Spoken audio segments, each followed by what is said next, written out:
For many anglers, now is the time of year to go bigger.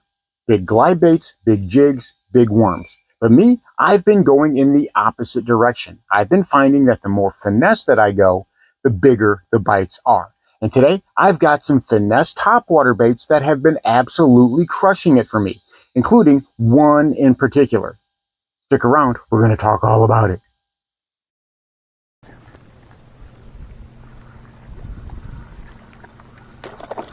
Oh, golly!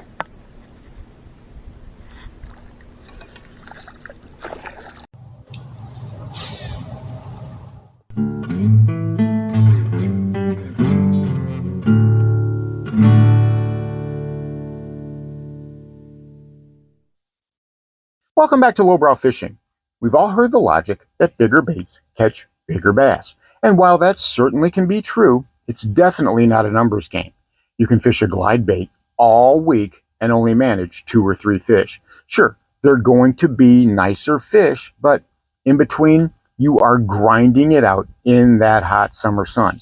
And that's just not as much fun for me. I found that the opposite can also be true. Little tiny baits can also catch some really nice bass. Plus, they tend to catch more fish in general, which is more fun for me. Now, before we get started, there's something that I want to talk about. I'm creating a playlist specifically for bank angling videos. I want you guys, you bank anglers out there, to know that you are an important part of this channel. Most of my viewers are bank anglers, so everything that I do, I want to be able to relate to that in some fashion. So I'm going to be creating a playlist, and the link is in the description. Expect it to grow. It's some of my best bank angling videos. And if you haven't yet, subscribe to the channel. We'd really love to have you here. And click that like button down below. And while you're down there, check out my Patreon. The link is in the description. It's a place where we can interact on a more personal level, and I can even make personalized tip videos just for you. So, what baits am I talking about? Well, the last time I went out to the big lake, it was super busy. We just had the busiest weekend of the year, right, with the 4th of July. Thursday, Friday, Saturday, and Sunday were an absolute madhouse. It was chaos on the water. My little white bass boat, which I'm thinking of naming it the Arthritis Express, and if you knew me, you would know that that's a very appropriate name. My wife thinks I should call it White Lightning, but I think I'm going to go with Arthritis Express. I think that's a more fitting name. But anyway, that little boat was getting beat up out there. All that wave action from the pontoons and skiers and tubers. Wasn't that windy, but oh my goodness at the wave action on the water. I could not get it to wide open throttle for anything, because if I did, I would have knocked my head right off my body. So, I mean, it was literally beating me up that bad. But when I was able to find a secluded spot, remember, the first thing that I'm going to be doing when I'm on the water is trying to get away from the pressure. I've talked about that before. It's the most effective way to be able to locate bass that are active. I find myself in a nice little secluded spot that nobody else was in, and I started fishing a speed worm. I was going to swim a speed worm, and while I was able to get some really nice bites, it wasn't the fish I was looking for. They tend to be in the 3/4 pound, 1 pound area. And sure, those are fun to catch. They beat a skunk. I knew that I could go a bit bigger. So I broke out the Waco rig, and I tried a new type of worm that I'm using. This right here. I mean, obviously it's a trick worm, but check out that color. It's a watermelon red flake with a chartreuse tail. And I was thinking, that mimics a bluegill pretty good. So that's what I tied on. And I was able to catch some fish with it, and they were going after it pretty good. But again, it wasn't much of an upgrade in size. They were still in that 3/4, 1 pound area. And again, I'm happy to catch those, but I was seeing much bigger bass in the area. So I switched to something I've been doing quite a lot lately, and that's finesse topwater. That's where this Zara puppy comes in. And it's a head and Zara puppy, and I don't know, I paid $2 for this at Walmart. Again, this is in that bargain box down below. It's just listed as like Topwater A on the label, but it's a Zara puppy. I tied this on a very light setup, a spinning outfit, 7-foot medium light rod with 10-pound braid to an 8-pound co-poly leader, which is typical for me. And I began working this out in the water. Now, the thing about using these is you have to be very delicate because you can blow them out whenever you're trying to work them across the water. But if you get them right, well, you can actually start getting some really nice bites. Look at that.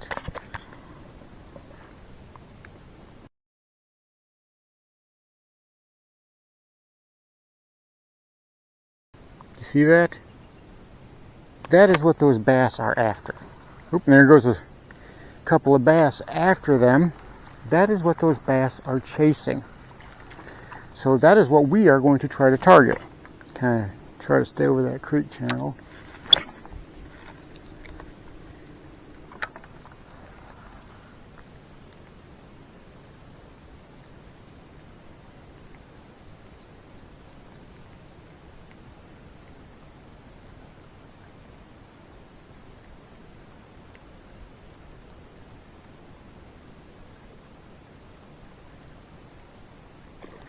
Got him! Whoa, that's not a bad fish. He came up and hammered it. Right as soon, oops.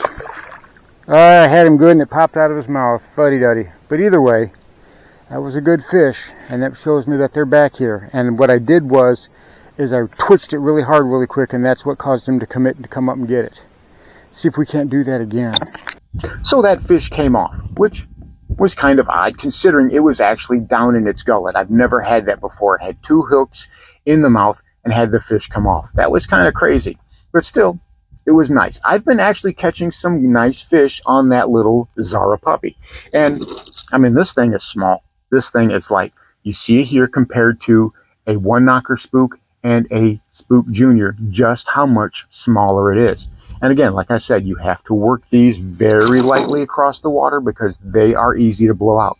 Doesn't mean you can't work them fast. It just means that you have to be really light with your taps when you're doing it across the water. Again, you'll blow them out. But I was looking for those bigger bass, those bass that had much better size because I could see them out there busting around.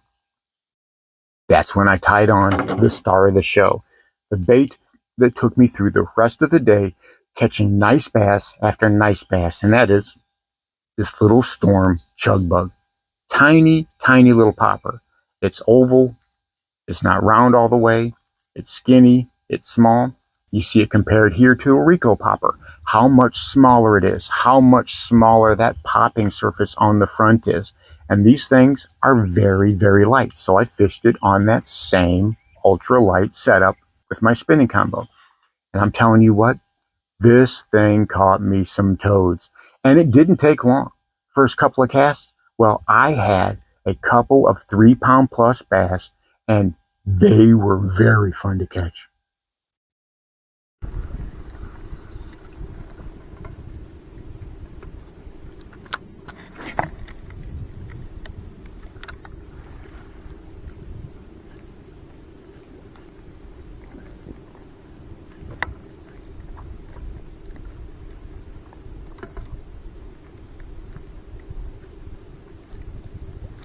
Oh, he slapped at it, but he missed it. It was a little bitty guy. Got him that time. That's a bigger little bitty guy. That's a really big fish. Oh, I'm going to try to boat. Oh, no, I'm not going to do it yet. That's a huge fish. I got to get you over here.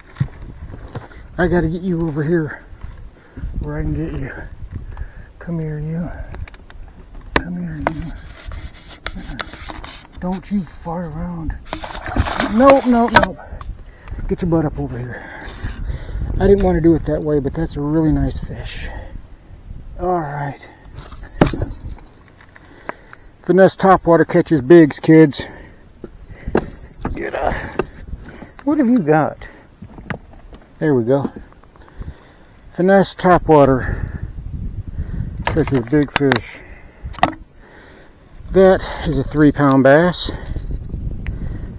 Right at 3 pounds. I gotta get some pliers because you had it good.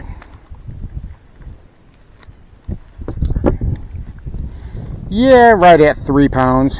Between 2.5 and 3. Gorgeous, gorgeous, gorgeous bass. You are a great fish. I appreciate you.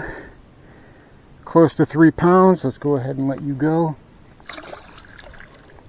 Beautiful, gorgeous. All right, let's see if we can't do that again.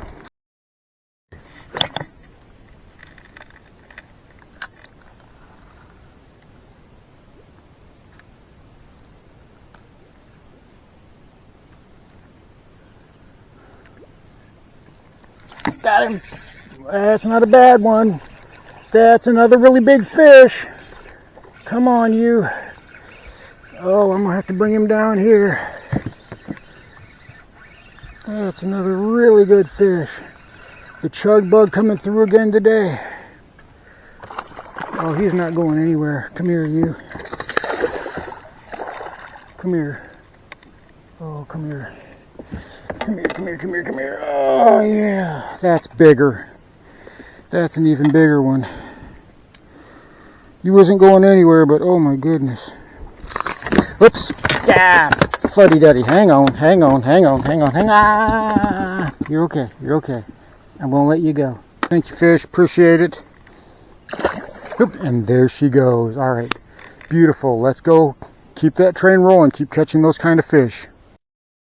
So I caught those fish literally just a few minutes apart, and it didn't stop there.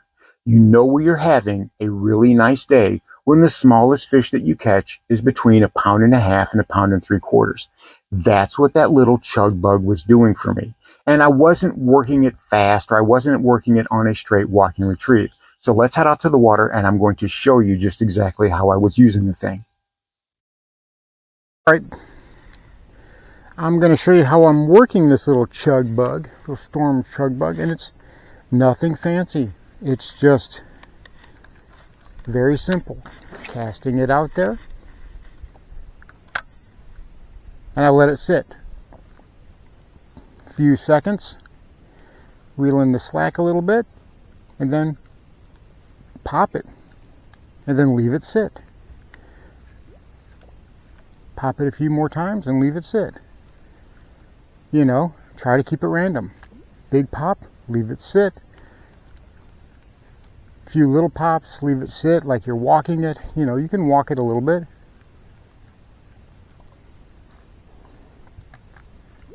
Just make it random. The thing that I don't do is I'm not doing a steady walking retrieve. I mean, I can, but that is not what's getting me bites. I'm keeping it random, and I'm keeping it herky-jerky. You know, starts and stops, a lot of starts and stops, and that's what I'm getting my bites with. Let it sit out there, and then give it a few pops, and then just leave it sit. I'm not jerking it real hard. I'm just basically popping the slack out of it. Well, look at my rod. That's all I'm doing. Just tapping the slack out. I'm not ripping it really hard. I'm not trying to give those poor fish a coronary.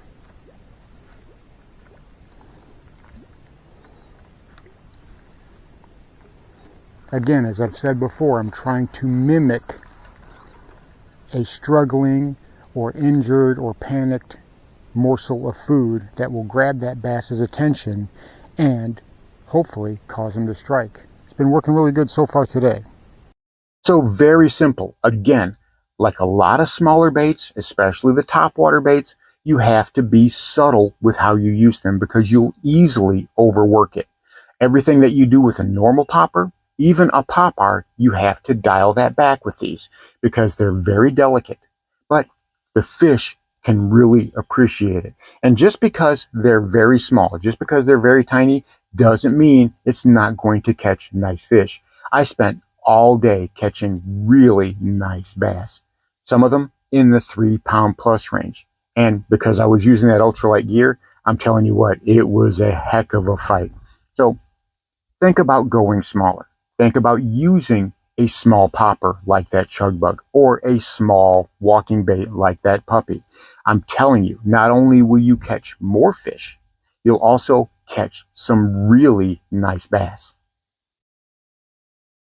So there you have it. Just because you're fishing smaller baits does not mean you can't catch some really nice fish. And again, you're going to catch more fish doing that. Give it a try. I know you're going to like it. Thanks for watching Lowbrow Fishing. We'll catch you in the next one.